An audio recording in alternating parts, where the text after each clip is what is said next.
Hello, this is Cube, and today I'm going to be showing you a few useful redstone circuits. So let's get started.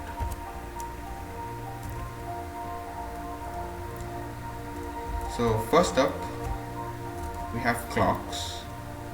You can see there are a lot of stuff going on here, but over here we have clocks, and just a minute. Yeah, clocks.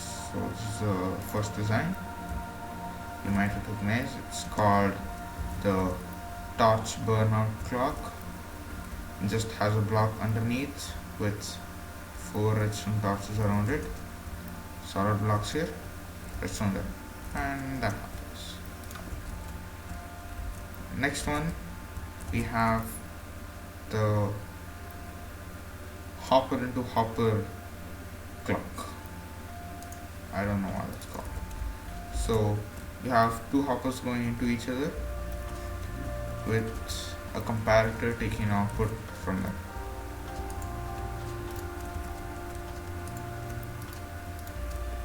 Okay. Next, we have the repeater clock. It goes really fast. Yeah, just two repeaters. You can set it to higher delay and then do that. That works also. Yeah, so next up we have the comparator clock. You need to keep it in subtract mode. So this goes at the same speed.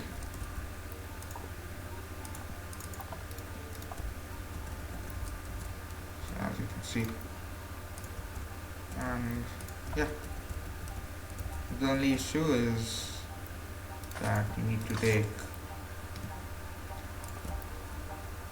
the output from here. Sorry.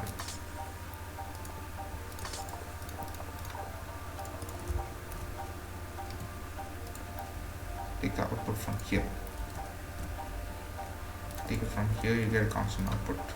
Otherwise, yeah, and that's that. So next up, we have the D flip-flop. Oh wait, sorry. We have the monostable circuits. So this first design gives a one tick pulse. So what's a one tick pulse? It's like a pulse that lasts for a tick. You see?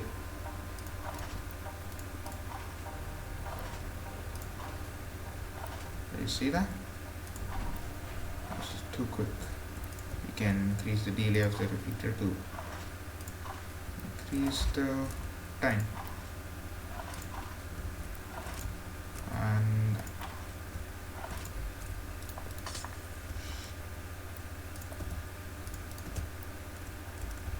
so next up we have the repeater locking thingy.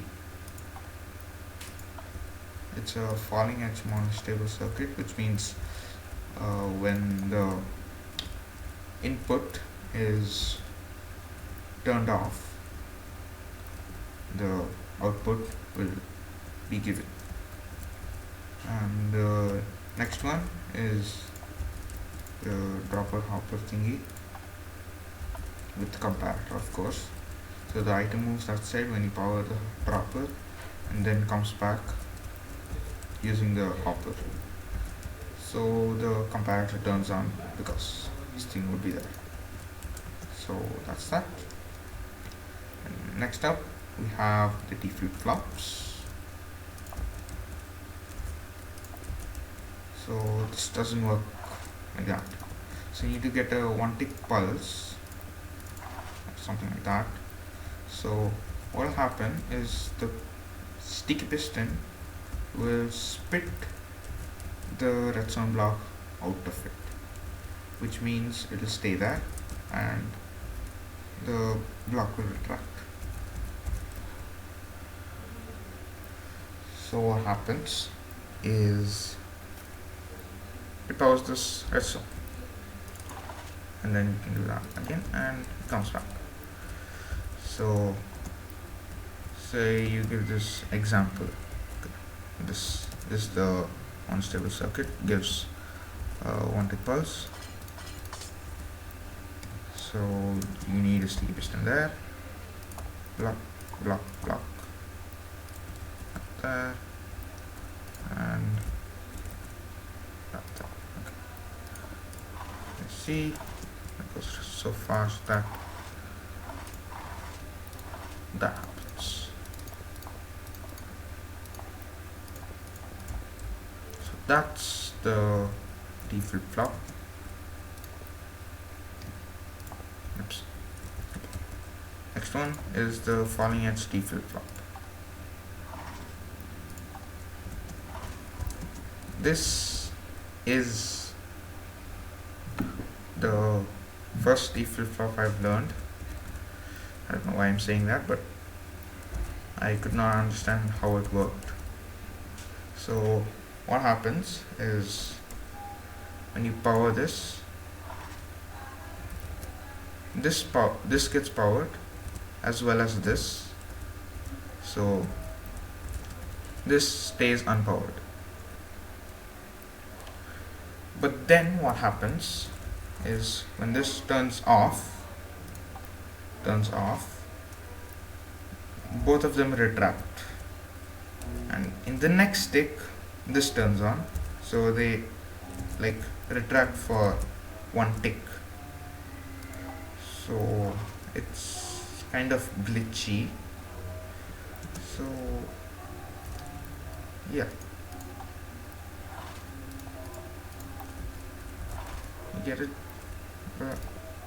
Yeah, it's just a D flip-flop. That's all you need to know. Next design we have here is the comparator D flip-flop. Oh, sorry. Yeah. So it's a falling edge D flip-flop, but it needs to be on. No, wait. Yeah, it's a D flip-flop. You need to have this redstone line powered. When you give it a pulse, it changes. So that's that. And the last design for our D flip-flops is the dropper hopper mechanism. So when you do this, the item inside moves here. When you do this, this block gets powered, which in turn powers this, and the item reaches there. But what happens here is the item moves 2 times, which is I don't fully understand, but yeah, that's the dropper hopper mechanism. And the last topic is pulse extenders. What these do is, say you give them a pulse, they extend it. You saw the signal was fading away, so that's because if you see F3 screen over here, power 0. Okay, now if you see 5 3 2 1, again 5 3 2 1, or yeah, you get it. It extends the pulses. Oh, okay, sorry. Need this.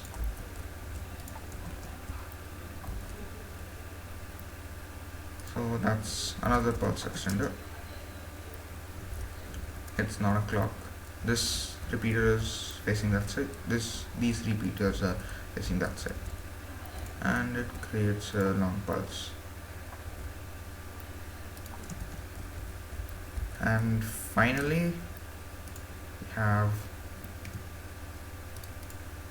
this. It's a really long pulse extender. So what happens is you get an input here, you get a pulse output over there.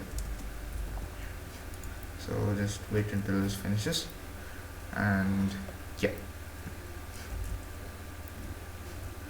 So when you do this, this gets updated and pushes this redstone block there, which means that these items travel here. Then there will be a pulse in these two, which means that they will toggle just like that. Then this will go back, and in that time there will be items always over here, so you'll be getting a pulse through this. So final demonstration.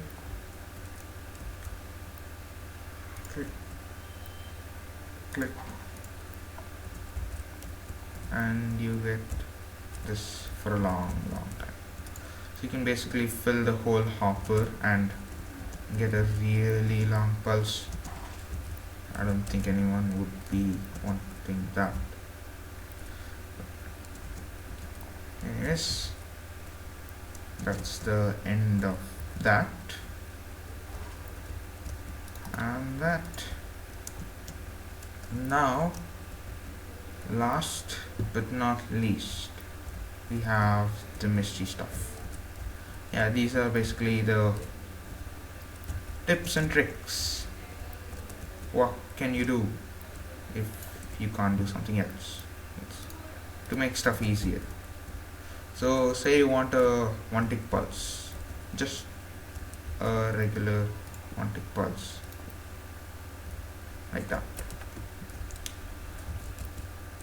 And since you know that pistons spit out blocks when they get a 1 tick pulse, you can place a redstone torch on a power block or a redstone power block, doesn't matter, and it'll give a 1 tick pulse.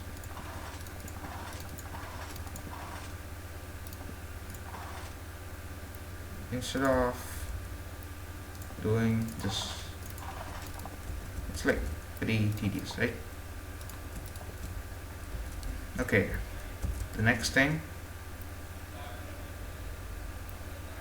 is something I forgot. I'll just come back in a bit. Yeah, I remember.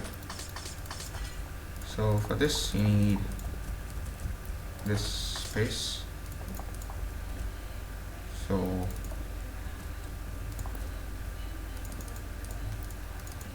I use this all the time. Okay. So if you don't know what this is, it is a double piston extender.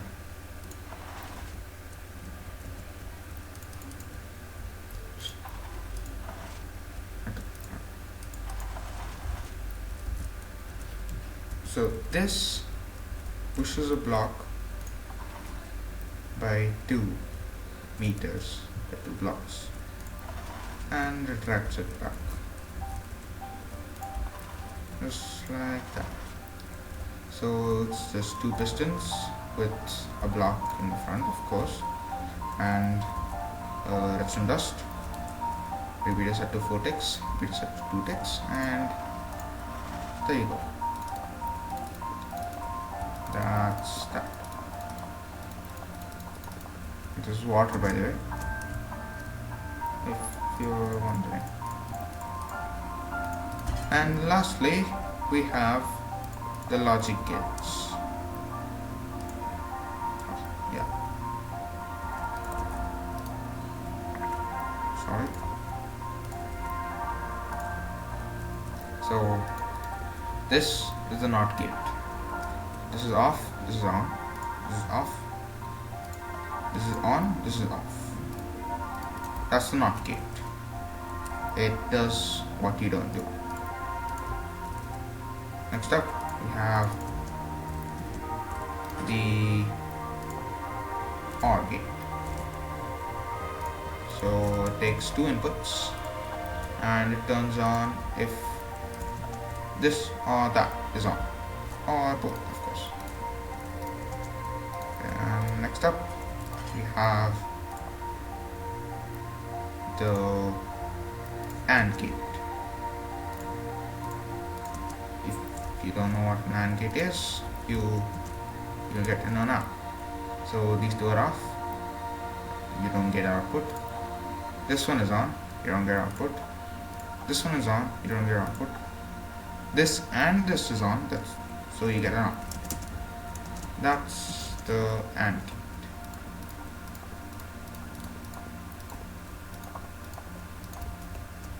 And there you have it, guys. This was, oh yeah, wait, if you're wondering what's behind them all, just a bunch of command blocks, decoration, nothing much, and something to keep it day.